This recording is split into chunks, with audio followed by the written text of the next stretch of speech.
Hello, welcome to Courage Haven, and we're back at part 3. So, I'm not judging anybody. What you do is on you. The only one you have to answer for is yourself.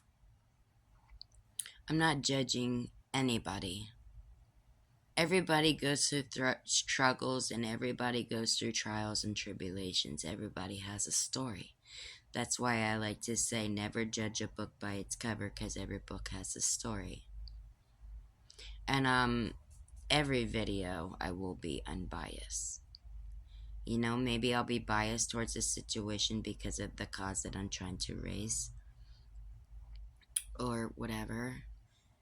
But children are the ones that pay for it in the end when there's children involved. Me and my husband had many trials and errors, normal trials and errors with our children. But that's the process of growing and learning. What you grow and you learn with your children. And you learn together and you grow together as a family. And you're bestowing all these family values and traits. And you want to bestow this into your children. And you want them to bestow this and to show this. And to be as great as a person that they could ever possibly be. By putting out all the positive energy that they could possibly put out there. And helping other people.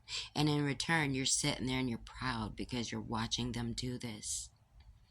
And you're proud of them because they're doing good in the world. They're putting some good in the world. They're aiming that little bit more just to help our world heal again. Or to help our world heal, period. Because I really don't think there is an again.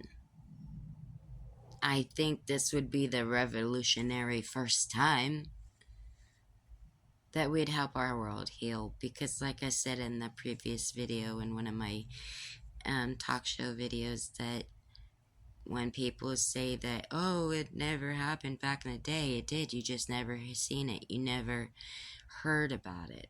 It was behind closed doors. It was very well hidden. And not common. So easily to be hidden. And those survivors, I don't use the V word, but the survivors, they didn't know what to do. They had no outlets. They had no way of reaching out or telling anybody, or they didn't know the knowledge that, you can do this, this, and that. They didn't know that. That's why I'm always saying we need to bestow our children with all the knowledge that they need, because we got to, when it's our time to go, we got to make sure that our children are prepared and ready to take on the world with everything that we bestowed in them and taught them. Everything that, one of my sisters, she's bestowing. My other sister did too. They both bestowed their children with the knowledge and stuff that they needed from a very young age. Because you got to start this while they're young. Because the world's getting worse. And yeah, in all retrospect, okay, we're not going to make the world better, okay? Because we can make our world as better as we want until we're blue in the face. But until people want to change and they want to change their ways, that's when we're going to start to make the biggest impact.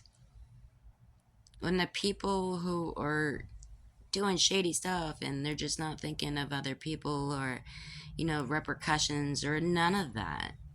When they start to open their eyes and they start to see what they're doing is not healthy and it's not helping them but yet bringing them down, then we have a chance. Then we have hope. Because we're trying to not change people's mindsets and the manner where it sounds.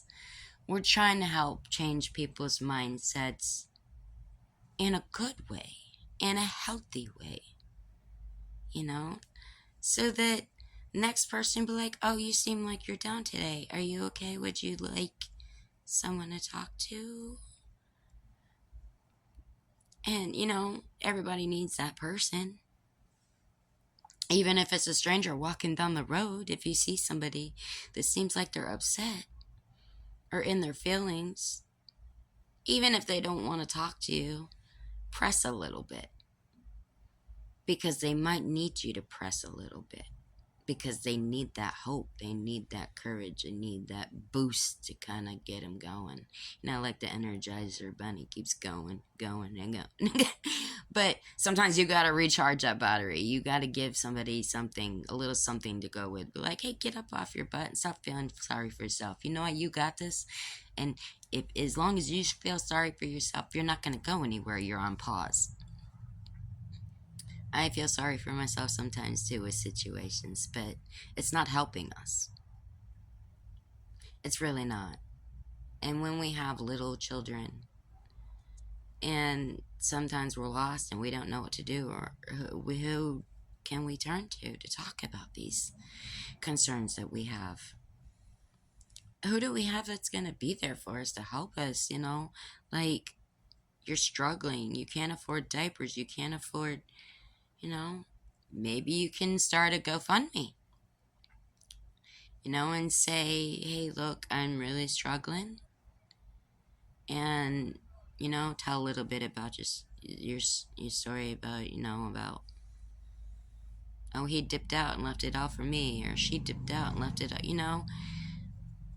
There are people out there who will help you. They help genuine people who are really freaking need it.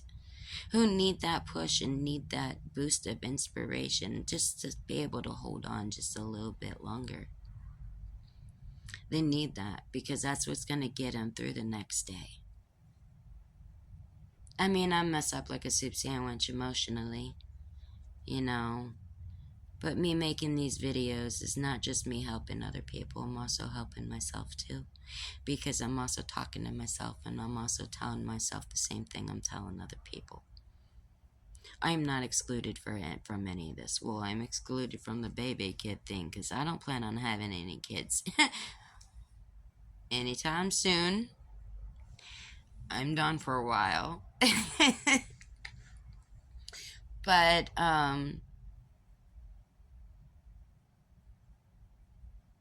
it's such a cruel world. And people are so biased and so quick to judge. I don't care if you're purple. Color don't mean shit to me. Okay? And a lot of people use that. But let me give you a little piece of what I've learned throughout the years. Okay? And y'all can hate me all you want. People are gonna hate. Yeah, I quoted Taylor. Anyways, them black mamas, first of all, they can cook. Hello. They can cook. But second of all, I've never eaten soul food, so... But I've heard stories, okay? But second of all, I'll tell you what, you step out of line with a black mama. And you were one of her kids, oh, she take out that sliver, she'll beat your behind with it. You do not step out with a black mama, because I'll tell you what, she keeps the order in her house. White parents need to do the same thing. We need to keep the order in our house, and that don't mean beat and abuse our kids. Because it's going to make them worse. It's not going to make them any better. We need to teach our kids, you're going to see bad in the world. You got to do better, and you got to make sure that you are the opposite of that. You be good to people. Thank you for tuning in. This is my third and last video on this subject for right now. Have a wonderful day.